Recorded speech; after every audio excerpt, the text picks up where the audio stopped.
So let's start talking about this first step, right? In this process, in our strategic roadmap. And that's exactly our outer circle, right? And here we're asking the question of, where do I begin to lay the foundation? How do I begin to build my strategic plan?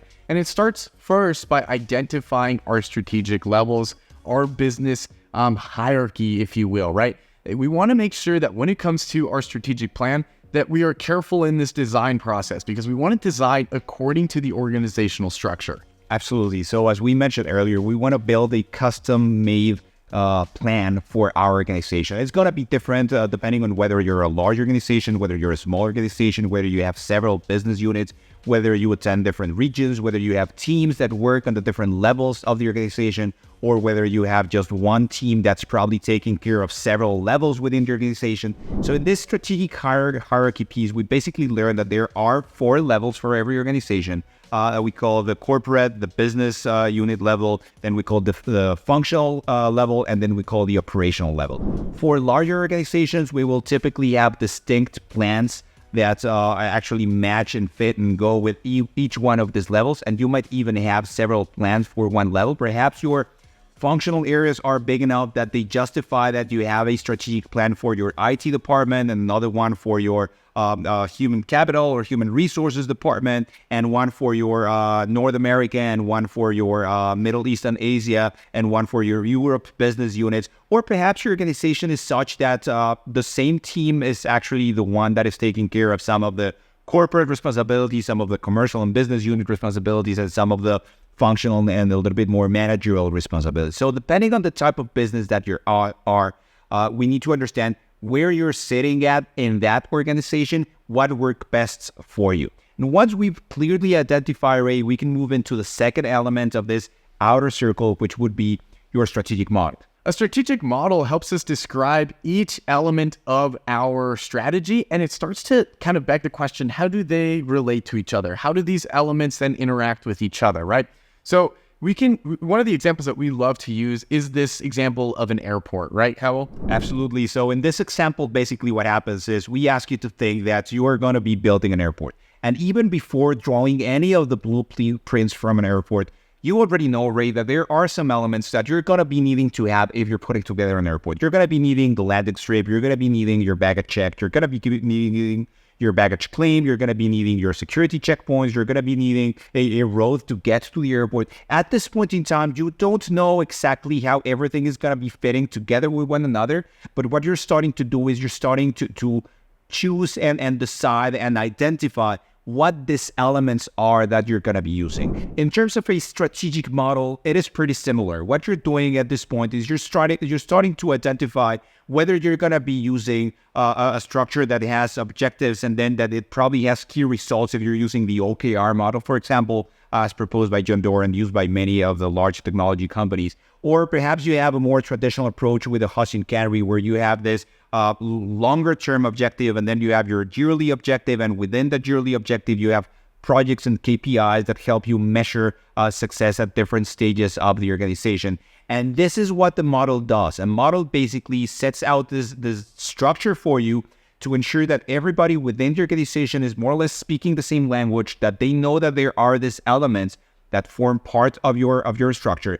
And together with that, Ray, also a model kind of presents a suggestion for the rhythm or the frequency that you need to have when you're revising your strategy as well. Yeah, and that's judged, or that's kind of put out to us per each model. We didn't invent the models. Like we said, we curate these models. We pick them out in order to kind of identify which ones work best for the array of the companies that we work with. So we've identified 3 that if you take our course, we're going to take a deeper dive into each of them. You've already mentioned 2 of them, Hoshin Kanri and OKRs. OKRs tend to be a lot more flexible, a lot more agile, a much quicker governance system in which we're checking up on it a lot more frequently than we do, say, in a Hoshin Kanri. So with OKRs, maybe our goals are set out per quarter. With Hoshin Kanri, our goals are set out more on a yearly basis. So kind of understanding those different models and which one works best for your organization is this first step in implementing a successful strategic plan. You don't want to implement a model that doesn't complement your organizational structure or your organizational culture. And this is all about, as we mentioned, this is all about being able to tailor, adjust the need for your organization. So there is a third model, which is actually what we love to use, what we call the cascade model, which allows you for this flexibility, Ray, and say, well, perhaps in some areas of your organization, we are ready for this high-paced rhythm of reviewing our objectives every quarter. At some other level, we are only able to do that on a yearly basis. So we also want to keep that flexible approach and to stay fluid in that regards in terms of what we need within your organization. So this strategic models, this is the second element, and we're still putting together the foundations for our strategy. The third and final element for this foundations is what we call the strategic framework. And literally the strategic framework, what we'll do is it will be providing a focus for your strategy through the use of different focus areas. So if we go back to our airport example, we could then, now that we have all the elements and we know how to connect them, we can say, well, what would happen if I want an airport where we actually maximizing travel speed? Well, you probably think of a way in which you can connect the different elements so that passengers can come in, check in, get to the gates as soon as possible, and fly out. And wouldn't that be great? But perhaps you are thinking of an airport where you're actually thinking with a different focus. It's still an airport, but you're thinking with a focus of maximizing your on-site sales. So that would bring a different approach, a different array of ideas for your airport, where you perhaps want to have an airport where you, because of its location, the passengers always need to arrive very early. Once they got through security, they always need to go through all the shops, and perhaps your takeoff and landing strips, perhaps, or slots, perhaps they are a little bit farther away, so they actually spend a little bit more time there. You kind of encourage them to go shopping.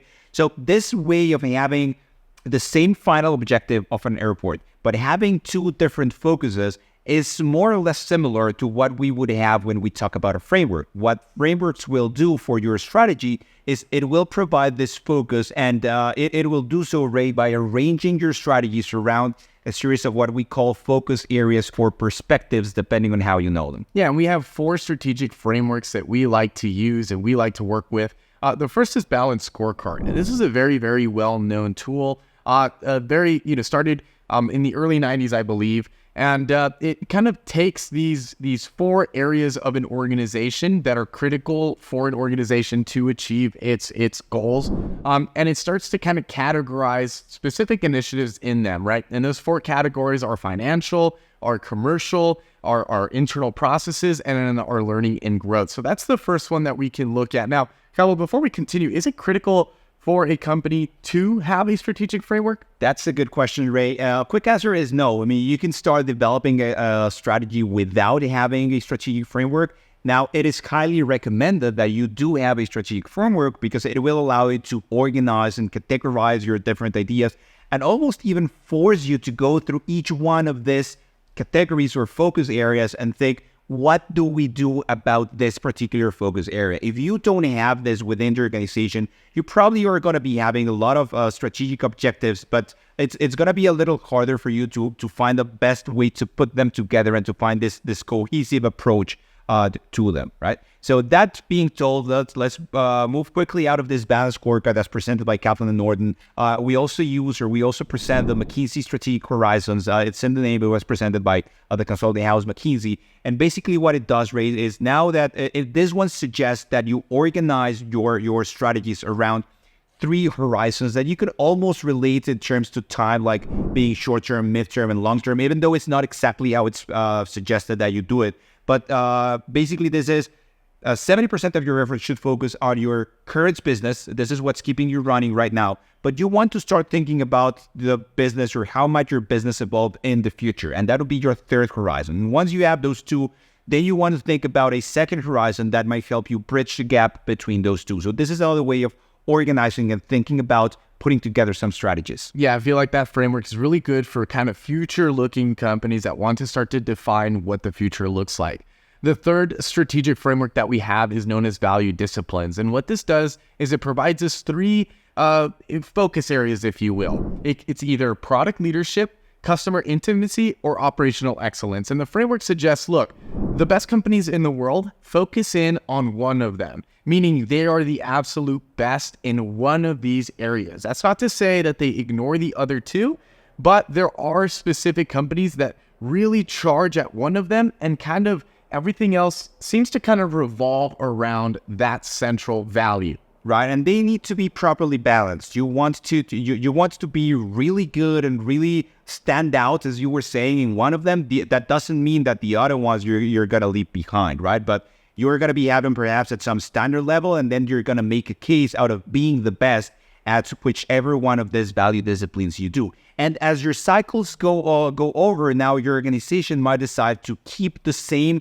value discipline as being your top one, or perhaps to switch priorities and now say, well, we've been working with product leadership for the past few years. Now let's start focusing on operational excellence. And you can almost kind of turn this triangle on its side to be focusing on one other one, right? And there's a fourth strategic framework. And once again, these are not the only ones that exist, but these are four of the strategic frameworks that we present during the full program. One of them is the Ansoff matrix, which was presented in 1950-something, 52, if I'm not wrong, by Mr. Igor Ansoff. And it is considered to be the first organized approach to a strategic framework. Actually, some consider Igor Ansoff to be the father of modern strategy. There is some discussion there. You hear some other names, Peter Drucker, Michael Porter. But well, Igor Ansoff was one of the first ones to start working on this. This is a very cool framework to work specifically for teams that are commercially oriented, that they want to think or that they need to think about growth in terms of revenue, in terms of market presence. And what it basically does, Ray, it presents this matrix with two axes. One of them has your products, and you either have your existing products or new products. And on the other axis, you have your known markets or your unknown markets. And then for every one of the crossings between those elements, you can have different types of ideas. So how would you market, or how would you bring your existing products to a larger customer base within your known markets, that's known as market penetration? Or how would you bring your current offer of services and products to some unknown markets, that's known as market development? How do you bring new products to a market that you already are in, that's called product development? Or how do you bring new products that perhaps you don't work with, or services? Whenever I say products, you can also think service. New product or service to a new market, and this is called as diversification. So as you've seen with all these frameworks, what will be happening is you'll have a way to organize your strategic initiatives, and it will also allow you to assign some time to actually spend together with the team that's working on this, to actually go through every one of these focus areas and think, well, what can we do about each one of this? So following this kind of outer ring, we're kind of closing out that outer ring. And we mentioned before that, sure, we could do this outer ring, but we might also want to do the inner ring, or the kind of inner circle, at the same time. And this is where we start covering what we call our strategic DNA. And much like a DNA, we're working kind of with two things. A DNA is this double helix. We're also working with two things. We want to be able to define our vision, mission, values. But even more so than that, we want to take it a next step. A lot of companies define these things, and a lot of people might say, look, I don't see the value in defining these things. The true value lies in taking these values, these missions and visions, and taking them a step further and saying, okay, how can we materialize this? How is this going to begin to guide my strategic planning process? And that's what happens on the other side of that DNA helix, where we start building the future. This is where we begin to take those mission, vision, values in conjunction with our framework and our model, and we begin to define focus areas and objectives. That is absolutely right, Ray. So basically, we don't want organizations that just have this vision column, and then you have the mission statement or your mission statement, and you have them just hung up on a wall so that they look pretty. That's not the spirit here. You need to think about the real reason for existence. So this is also where the purpose comes to be of meaning for an organization. We don't, even though we talk about every one of the elements that make a purpose, a mission, a vision, and some of the values, we don't look at the organizations that we work for, that they have specific statements. And if they want to do that, of course, you're more than welcome to do so. But we're more worried, we're more preoccupied with the fact that we can put together this philosophical approach that covers all of these bases, and that then this philosophy that can be translated and can be motivational to the team, that it is translated to specific, as you were saying, specific objectives within the focus areas that you selected in your framework. So as you're doing this, you're taking one of the sides of the DNA, this helix, and you're also putting that together with the other side of the helix, which is actually, how are we going to be building the future? And that is something that we want to have before we move out of the DNA. We want to have a clear set of strategic objectives. This is the direction that we want to go. This is where we're going. So basically what we do at this point is we put together a visual picture. I like to call it a mental anchor of what that future is going to look like for the organization. And once you have that, it's almost like saying, close your eyes, picture yourself on that summit of the mountain. How does it look like? Now, put together an idea, a picture that you can share with the rest of the group to say, that's where we want to get, that's our point B. And now we can start thinking, well, where are we now? What's our point A? And that's kind of leading us over, as we close this loop on the DNA and on this outer circle, that leads us to the next question. Okay, where are we? I know what I want to achieve. Where am I? The answer to this question that you're posing, Ray, where am I? This is basically going to tell you, this is where your camp base is located, right? If you already know that that's the summit that you want to climb, the size of the challenge will depend on the size of the journey. It's not the same to think that you are perhaps 5,000 feet away from it than you are 30,000 feet away from it. So this question of where am I, we're going to solve that question by going through the process of strategic analysis. In this strategic analysis phase that, as you were saying, this is kind of already going into that middle cycle. What we're going to be doing is we're going to be taking some tools that help you understand where you are in terms of your industry, where you are in terms of your competition, how have you been performing internally to the organization, what your current business model is, and what are the important elements that you want to put together there. Yeah, in this process, we're going to take a look at the end goal of delivering or building a SWOT analysis. Now, we're going to take our time to build this SWOT, okay? It's not just about going into a room and filling out a SWOT analysis in an hour. We want to make sure that we do this carefully. For that process, we're going to conduct an external analysis, and we're going to present a set of tools for that. And then we're going to do an internal analysis, and we're also going to we're going to present a set of tools for that. It's important to know that when we go through this process, our external analysis is going to generate us opportunities and threats. Our internal analysis is going to answer to what our strengths and weaknesses are.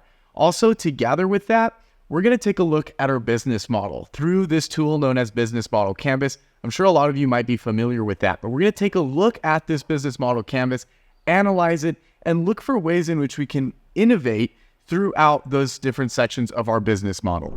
This tool that you're just mentioning, Ray, the Business Model Canvas, is actually one of the tools that we get asked about the most. It has become very renowned recently. It is very powerful. It helps you understand who your customer or your customer segments are, what's your value proposition, how do you deliver that value proposition for them, what are some of the key resources, activities, and partnerships that you need to build or to have in order for you to be able to deliver that value proposition to your customer, and how does this translate into a revenue and a cost structure. So we also take that as part of your analysis and say, well, if this is where we're standing, if this is the business model that we either have or that we're planning to launch, it all builds into this SWOT that you were talking about. So we will find strengths, weaknesses, opportunities, and threats in everything that's happening around the organization, as well as everything that's happening within the organization, so that we can put together the right analysis and answer that question, this is where we are.